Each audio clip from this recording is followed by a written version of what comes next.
Hello, and welcome to another edition of It's Just Me, hosted by Brent Foxx. Uh, Today is pretty much going to be the same as the last episode, where I'm just going to be freely discussing just basically random subjects that come to mind. Primarily, it's going to be about Ryan Garcia, Canelo Alvarez, and I'll probably throw in something about my Steelers as well. I just want to make sure that I do this before I forget. I want to send a very special shout out to my LDBC brothers.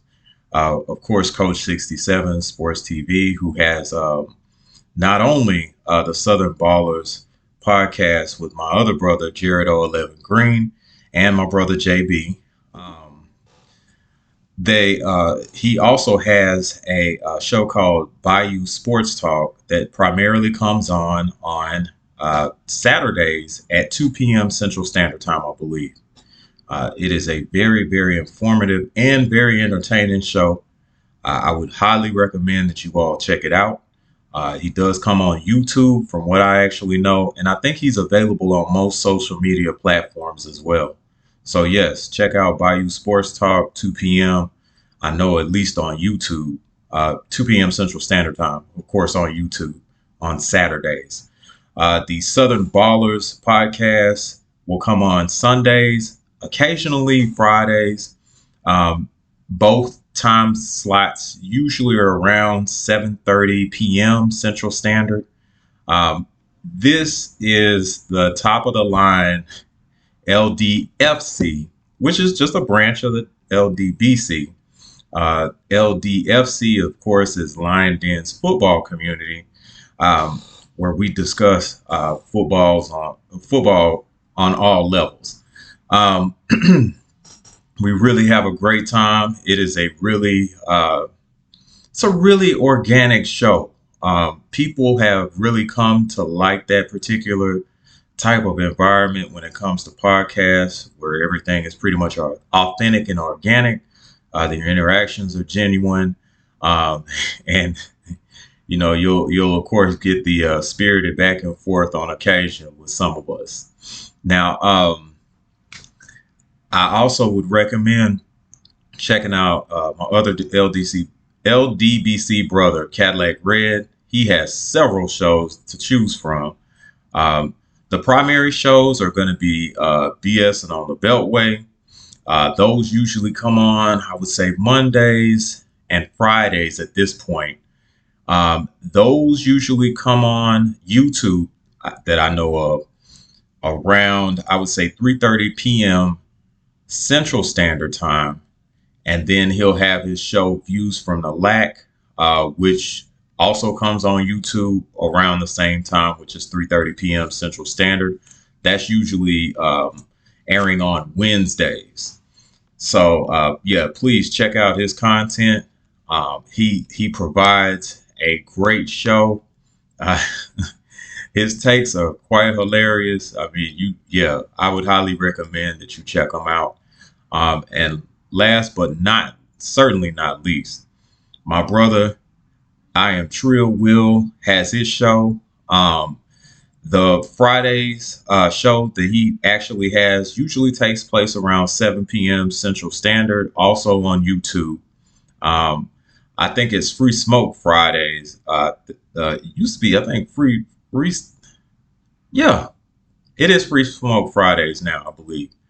Um, where he just kind of goes and talks about random topics. Lately, he has actually been pretty much on social justice issues, which is showing great evolution and just platform building off of that and making us more aware of what's actually going on in the Black community across America. So I want to commend him and thank him for that. He has the legendary Soul Man Sundays that usually come on Sundays, 12 p.m. Central Standard, also on YouTube. There are legendary conversations that he has on those as well. Please, please, please check him out as well. Now, getting to it, what I'd like to discuss first is Canelo Alvarez. And the reason that I am discussing him first is because I want him out of the way first so I can move on and talk about something else. What I'll say about Canelo Alvarez is what I've always said. I deeply respect Canelo Alvarez, the fighter.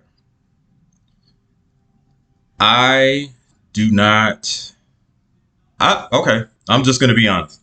I do not like CA Promotions. I'm going to put it that way. I don't like CA Promotions. And for those that don't know, of course, it's Canelo Alvarez Promotions. All right. I do not like CA Promotions at all. As from a boxing fan perspective, CA Promotions is a train wreck. They are disastrous. I think that they are intentionally, at this point, sabotaging their particular brand and ultimately the sport of boxing. And the reason that I am going on this particular tangent is because instead of fighting whom he should fight, which is David Benavidez, he is electing to fight Jaime Munguia. All right. It is another one of CA Promotions' tactics to just make money grab fights, not challenge themselves, and just basically force people to pay for mediocrity. Unfortunately, I can't do it anymore. I will not actually be covering any fights. I'm not doing any 20 by 20 series or anything else like that. I'm not bringing or garnering any type of special attention regarding Canelo Alvarez's upcoming fight against Jaime Munguia. This has gone on long enough, okay? I have attempted to be understanding. I have attempted to be patient as a fan, but it is blatantly clear that Canelo Alvarez or CA Promotions. Let me do that. Canelo Alvarez Promotions has no intention on fighting the best people available at this particular point in time. Now, what I'll do is I will go ahead and do a rewind on how he became undisputed at 168. So the first thing, of course, was he fought one of the Smith brothers. I think it was Callum Smith for one of the belts. He, of course, and Callum was the Muhammad Ali trophy winner. And I am so sorry. The belt that he actually held at that particular time is escaping my mind. But Canelo took him on. Of course, there was an infamous bicep injury on Smith after Canelo fought him. And, of course, Canelo walked away with the belt. Now, here is where CA Promotions really has irked me. All right. CA Promotions then decides after David Benavidez has not been able to actually make weight, and with the help of one Mauricio Suleiman, David Benavidez's WBC belt was actually taken from him or stripped. And this was David's fault. I'm not excusing that. It was David's fault. He missed weight. I understand that, of course, there was COVID at that particular point in time. And then the methods of stripping down and losing weight, such as steam saunas and stuff like that, that may not have been an option at that particular point. There were still other fighters that were able to make weight despite those particular circumstances. So David Benavidez being a champion at that particular point in time, and as well as being, of course, a professional fighter. More importantly, you have to be able to adjust and then lose the weight that you need to actually lose in order to make the fight. David did not do that. And unfortunately, as a result, he gave an opportunity for someone like Mauricio Suleiman to take the belt from him and then just essentially hand it over to Canelo. So after Benavidez lost his belt on the scale, okay, he did not lose it in a fight; he lost it on the scale. CA Promotions snaked their way to the WBC belt and fought and fought a gentleman that I can't even think of his name right now. It's at the tip of my tongue. He did fight. He fought Anthony Durrell, and Anthony Durrell, controversially won. It was a very close decision. Yildirim, that's his name. Yildirim, and of course, Canelo set up that fight, or CA Promotions set up that fight. Yildirim was not a threat at all. If we look at film on Yildirim, Yildirim, I can't even say that he's fundamentally sound. What I can say is that as far as an average person goes, he's tough. But I think Canelo disposed of him very early. I think it was within 3 rounds. And then CA Promotions was basically able to snake the belt. And yes, I am going to reemphasize snake the WBC belt, not earning it by fighting the actual champion or someone who should be champion. They snaked the belt, took it, and then they held on to it. Then there was another fight that had actually gone on.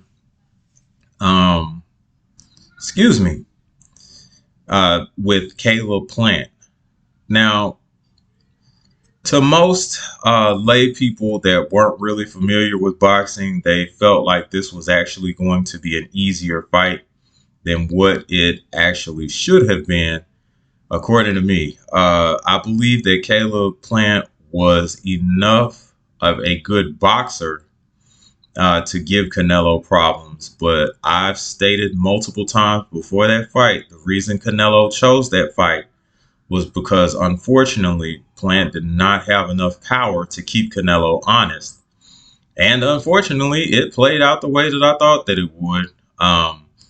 Even though Caleb Plant did at times outbox Canelo, he just did not have enough power to make Canelo respect him. And ultimately, Canelo just overwhelmed him in the 11th round and knocked him out, basically. So at that particular point, Canelo was actually able to retrieve all 4 belts, or all 4 major belts, let me say it that way. And he was able to become undisputed at 168 pounds. And rather than actually fight the former WBC champion who had the belt that CA Promotions snaked from him, Mr. Benavidez attempted to be civil, asked Canelo for a title shot, which was largely ignored by CA Promotions. And then CA Promotions has the audacity and arrogance to try to move up and fight, Bivol at 175 pounds, thinking that they were actually going to be able to take Bivol's belt. And Dimitri Bivol, unfortunately, proved that strategy wrong, And, CA Promotions then decided that they would go back down to 168 and get a couple of gimme fights. And this is probably, I think it may be the second gimme fight that can. Oh, yes, it is the second gimme fight. At least that comes to mind. Let me put it that way. It's at least the second gimme fight that comes to mind, because one Mel Charlo fought Canelo at 168. Mel Charlo was a undisputed champion at 154 pounds. So, Mel decided that it was a good idea to skip up 2 to 3 weight classes to try to challenge Canelo for all of his belts. And just judging by Mel's body language and his approach to the fight, I did not see that same dog that would go after other opponents. The exchanges that he's had with Tony Harrison were legendary. The back and forth between, himself and then, what is Brian's last name? Brian is Argentinian. Oh my goodness. And he fought Brian for all of the belts at 154. Brian's last name is actually just escaping me right now, and I am so sorry, guys. But it'll probably pop back in my head randomly, and then I'll say it. But at any rate, he was there was some spirited conversations with that as well. Also, there was spirited conversations between him and possible opponent Tim Tszyu, who is now fighting Sebastian Fundora. Now, that same energy was not there with Canelo. As soon as he just took a more laid-back approach, I knew that he respected Canelo too much and that this was not going to be much of a challenge for Canelo at all. He just respected him way too much. And that goes for him, and that also goes for his twin brother Jamal Charlo. I don't think any one of the twins are actually legitimately going to be able to challenge Canelo because of the level of respect that they actually have for him.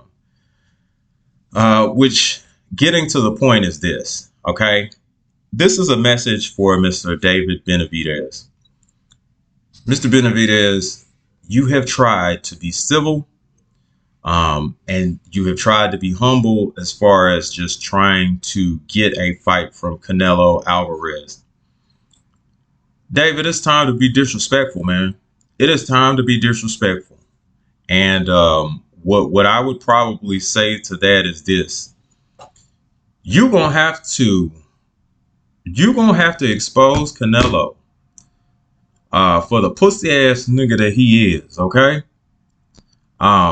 If you gotta call him out of his name every time you see him, then do that. He's not fighting you anyway, and you're showing him respect.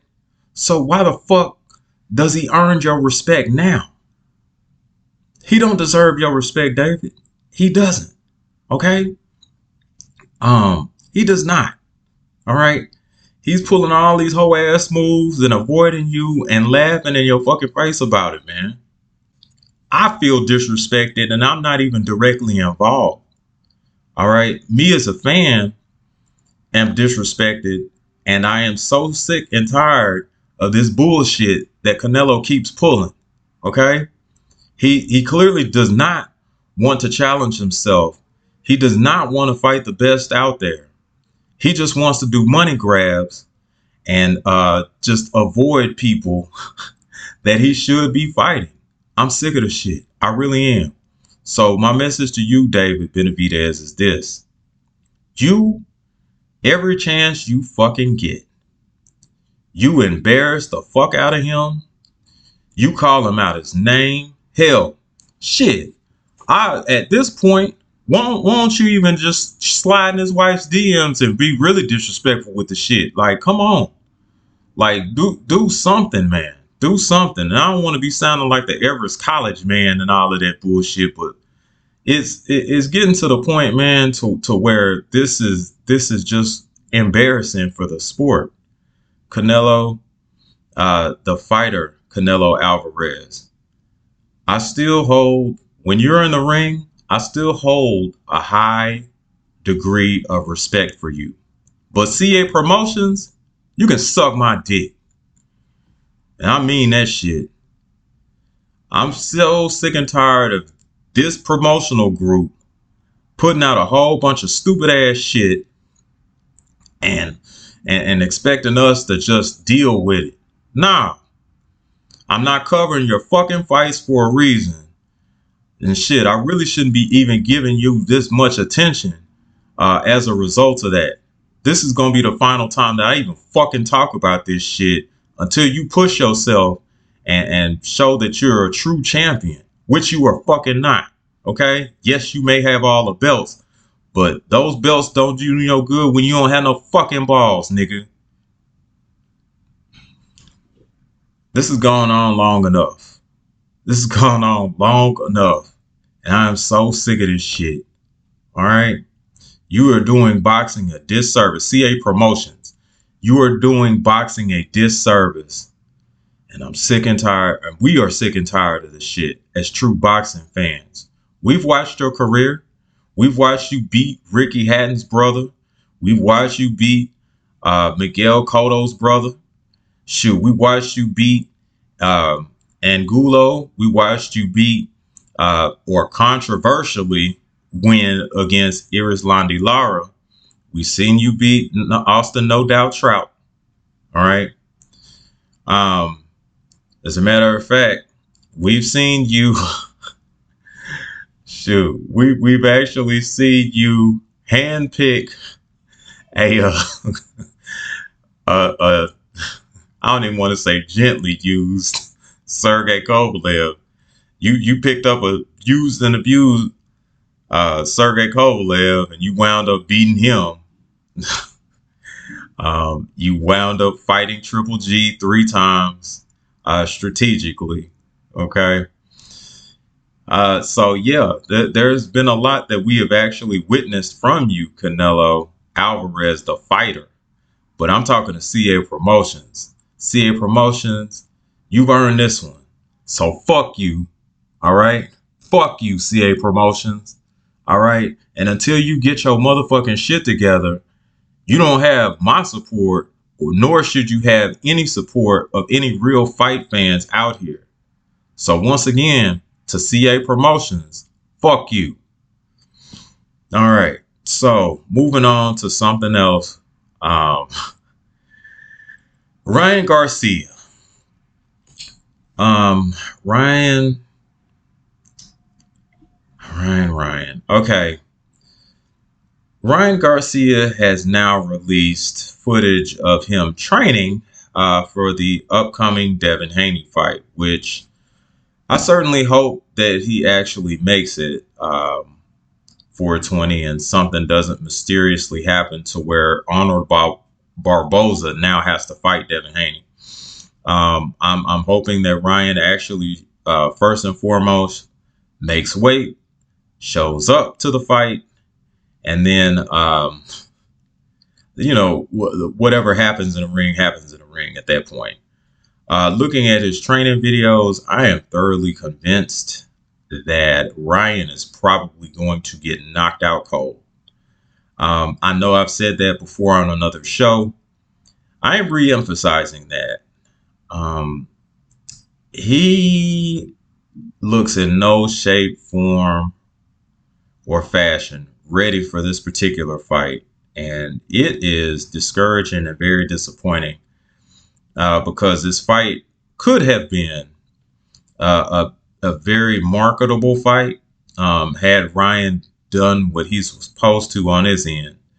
Now, on some level, I do appreciate the advocacy on the tickets and their costs and just trying to bring those down to where they could get more fans in the building.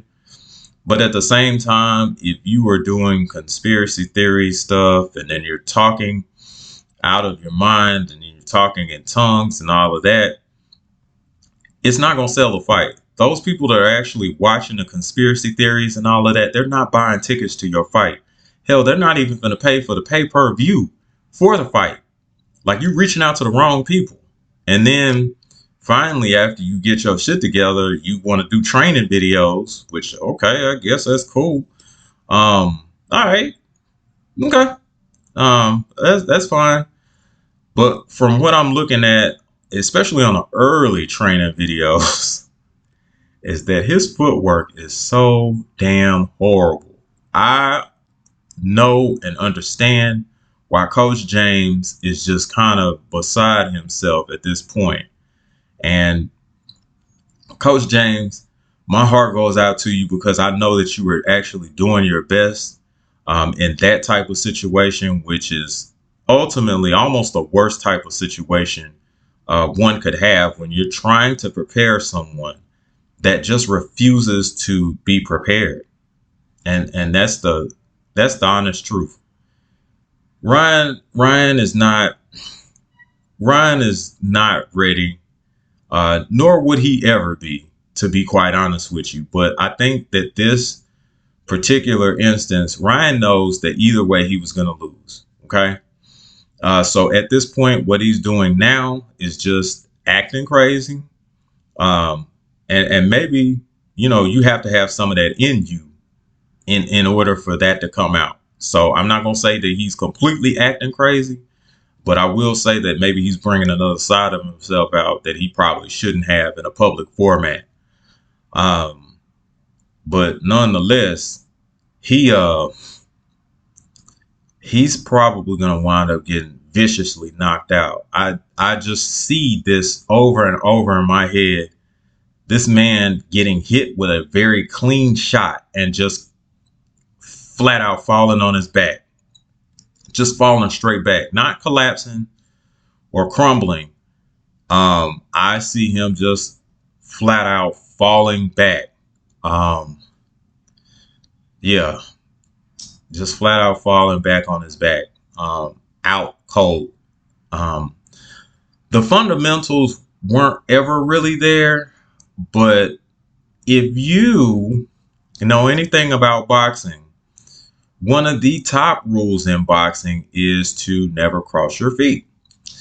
Ryan has crossed his feet several times and has failed to pivot on some of his training videos. Very alarming, especially at this stage when you are contending to be a champion and you're supposed to be held in high regard at what you do as a professional fighter. Scary stuff. Now in the other videos or the later videos, he was able to at least pivot correctly. Defense was still not all that great. But at least he showed improvement in that particular area as opposed to the first videos where he was just crossing his feet and was shadow boxing. And even when he was shadow boxing, which, what you do when you shadow box is you basically fight an imaginary opponent, things of that nature. I don't think any of his punches landed on his imaginary opponent. His sparring partner was probably flawlessly clean. None of those landed on him. He was able to slip, duck, weave, probably counter. None of those shots look convincing. None of those shots look like they would even come close to landing on Devin, which is a shame. This is not good for Ryan at all. Ryan is probably going to have a very early night if he is able to make the fight on April the 20th. So, with that being said, I definitely hope that Devin is able to just kind of move on to bigger and better things.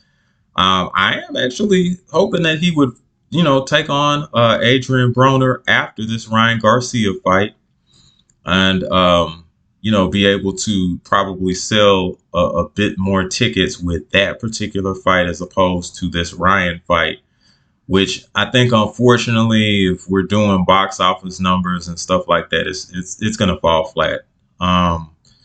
There are too many variables going on that are discouraging in regards to that fight.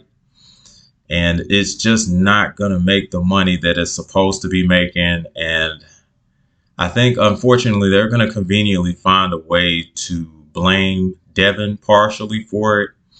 But, it is really Ryan's fault that this is not working the way that it's supposed to.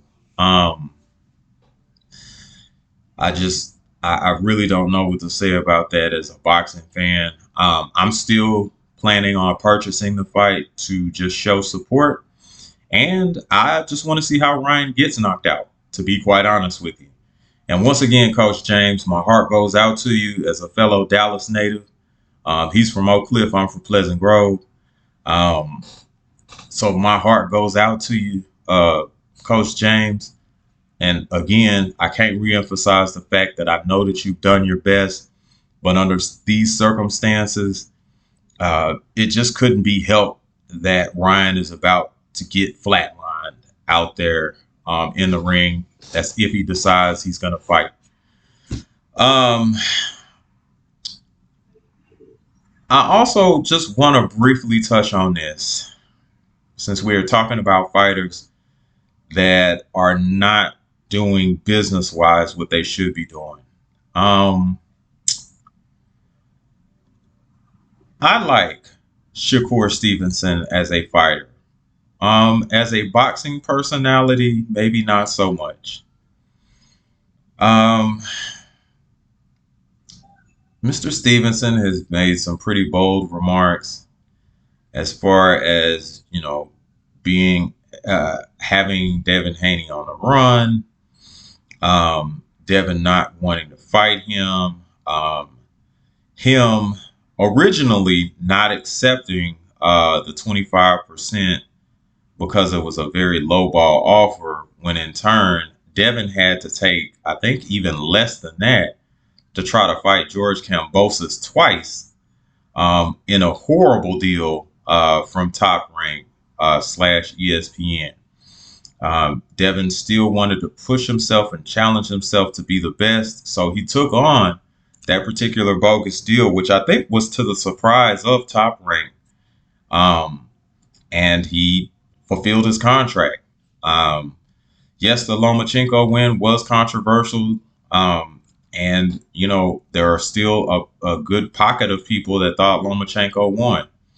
Um, my recommendation as far as that goes is you have to watch that fight like game film, meaning that if you turn the sound off, like the commentary off, so it's non-influential, and just look at the fight, I think that you could probably see it differently.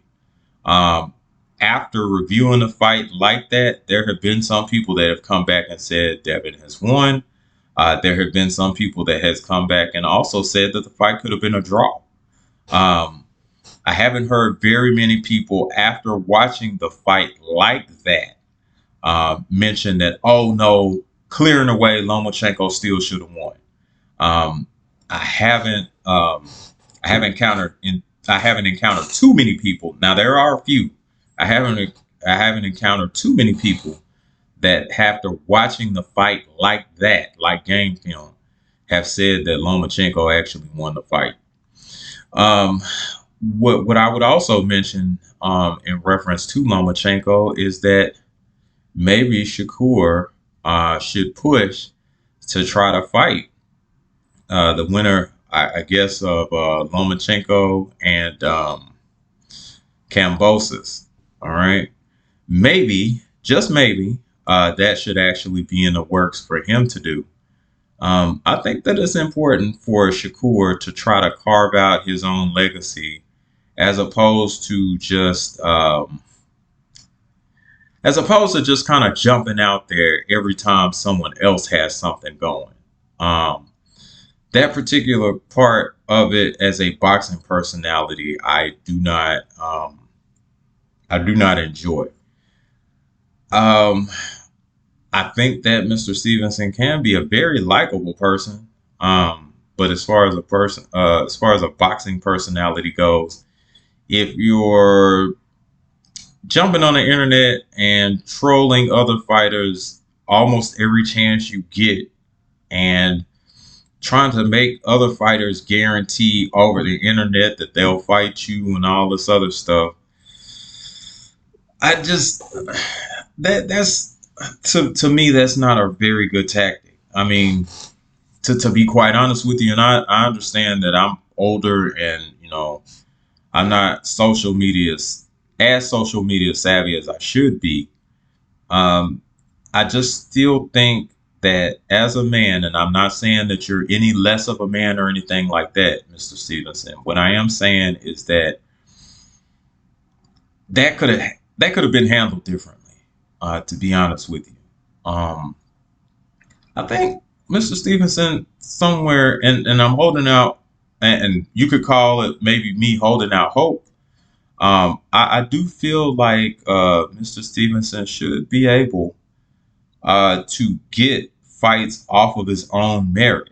Um, to be quite honest with you, another approach or another solution could be that you pretty much try to do something to separate yourself from these other boxers and sell yourself as the best of the bunch. Um, and in saying that, what I would probably recommend is after this particular fight that you have coming up, I would re-challenge Edwin De Los Santos if I don't have anything else on my calendar. If there is some sort of big fight that's going to be on the horizon, and it is with the Lomachenko Kambosos winner, then what I would probably recommend then is either you fight them or you rematch De Los Santos. Either way, you cannot lose. All right. Either way, you can't lose. And then what I would do after either I soundly defeat De Los Santos or I beat the winner of Kambosos Lomachenko, then at that point, I would really separate myself from everyone else and advertise that I am the very best and people need to come see me as opposed to the other way around. Um, everyone else seems to have upcoming fights, or yeah, everyone else seems to have upcoming fights. Ryan, of course, is taking on Devin. Tank is actually taking on Frank Martin.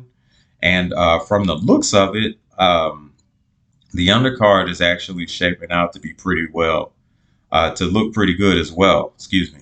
I think David Benavidez is actually on that particular card. So I know it's probably going to be fire. Um, and needless to say, I think the main event is actually going to be a pretty good fight. I think Frank is going to do better than most people actually expect. Um, those that really don't know a whole lot about boxing are is probably going to think that Frank is going to be another knockout victim of Tank, but I don't think that's actually going to be the case. I think that there are going to be times where Frank Martin actually gives Tank a little trouble. Um, now, Tank does have a huge factor, which is his explosiveness and basically, putting people to sleep. He could do that in this fight, um, or Frank could actually frustrate him and he could walk into a punch and suffer a flash knockdown. Now, I do not think that anyone's going to be able to knock Tank out. I'm going to be honest with you. I do not see Tank Davis getting knocked out by Frank Martin. I certainly didn't see it against Ryan Garcia. Even Devin Haney, I do not think will knock out Tank. Now, at best, I think Devin would be able to frustrate Tank and outpoint Tank and win the fight that way. But I do not think that if they ever fought, of course. But I do not think that Devin would be able to knock Tank out. I don't think that anyone, and that includes Pitbull Cruz, would be able to knock out Tank. All right. I don't think that that's even a realistic possibility. I think that you can frustrate Tank. I think that you can beat him on points. It takes a certain level of talent and skill set to be able to do something like that. But I again do not believe that Tank would be knocked out at this point. Okay, at this point in his career, I do not think that Tank would be able to get knocked out. Um, but yeah, I actually look forward to seeing Tank somewhat challenge himself and fight Frank Martin. Now I know that it's quote unquote a calculated risk, and by all means, Tank Davis should actually win that fight. And what I also want to make sure that I do is this. Um, Tank is a devout Muslim at this particular point, so I think his name now is Abdul Wahid. I want to make sure that I show respect to that, um, and mention, his newfound name, which is Abdul Wahid. So I want to be respectful towards that as well. Now, getting on to Pittsburgh Steelers news. Not too much after the after the Justin Fields pickup. Russ has actually come out with a training video. Shouts out to the Pat McAfee show for showing the training video and then commentating on it. Those guys are hilarious. They don't need a recommendation from me. But you can find them on both, of course, ESPN, and I usually tune into them on YouTube, so you get the uncensored version of what they're discussing. But it was good to see Russell Wilson looking very, very streamlined and very determined and focused. And I know it's just shirts and shorts, but he looked very good as far as like a pocket presence drill and then being able to get that ball out quickly. Okay, we have not seen that in quite a while as Steeler fans. So really, really, really excited about that. Still don't know what we're going to do about a receiver. I think at this point, because the noise has died down as far as Tyler Boyd, the noise has died down as far as Brandon Ayuk. I think as soon as we found out what we needed to do to get the trade done, I think that was a no-show. I think that was a no-go. But Omar Khan, or King Khan is what I like to call him, has said that he's not quite done yet. But I guess we'll just wait and see what happens on that particular front. But again, these particular moves make me excited about the upcoming season and our chances with our arch rivals, the Baltimore Ravens. Yeah, Jared and JB. I just want to see how we match up against y'all. It's always a knuckle up fist fight in the middle of the street. Um, I'm a Marvel Comics fan, so I usually say that it's like the Hulk fighting Abomination. They're both evenly matched and super strong, and they just get after and punch each other in the mouth. So I can't wait to watch that particular matchup on this upcoming season. I think that the defensive pickups that we actually have too, with Patrick Queen and Deshaun Elliott, I think that those are probably going to be good, as well as, of course, Dante Jackson at corner. Hopefully he'll do well for us. I'm actually excited about a gentleman by the name with the last name Trice. We got him from Purdue as a draft pick last year. He got hurt, unfortunately, and the season ended. But I'm really hoping that this guy stays healthy, because I think that he's actually capable of doing some special things too. That's if he's out on the field healthy. And I hate using those two words, when healthy. That just drives me insane. Anyway, very excited about the uptick on offense. Again, we have Arthur Smith, who actually helped the Titans become a very, very successful offensive group. I know for at least 2019 on to, I think it was 21. So very, very excited to see that. But yeah, I'm really encouraged by the way that we're making moves this particular offseason. And I can't wait to see what we actually do in the draft. Once again, I hope that we are able to address center. Okay, we need a center. So hopefully we're able to address that in the draft. I'm sure that we could probably pick up a quality receiver in the second or third round, which I'm not worried about. I would like for us to also try to pick up a solid tackle, particularly a right tackle, because we already have two left tackles on the squad. We just need a solid right tackle that we could actually draft as well. So I wouldn't be mad if the second round was a double dip and we pick up an offensive tackle and then we turn around and pick up a receiver in the third, or vice versa, where we pick up a receiver in the second and then a tackle in the third. Either way, I'm good with that. But again, all of this or all of these possibilities make me very, very excited as a Steelers fan. And wow, look at the time. So I guess I'm gonna have to wrap this up, guys. I really enjoyed doing the show today. Thank you all so much. And one last thing is, I want to dedicate this show to my late nephew, Lonnie Perryman Jr. Unfortunately, I just received news that he actually passed, and I just want to let my brother Lonnie know that I'm here for you. I support you, and I'm only a phone call away. And for the rest of the family, I'm here as well. Again, same words. But thank you, LDBC family and LDFC family, for tuning in. It is just me, and I am Brent Foxx. Thank you.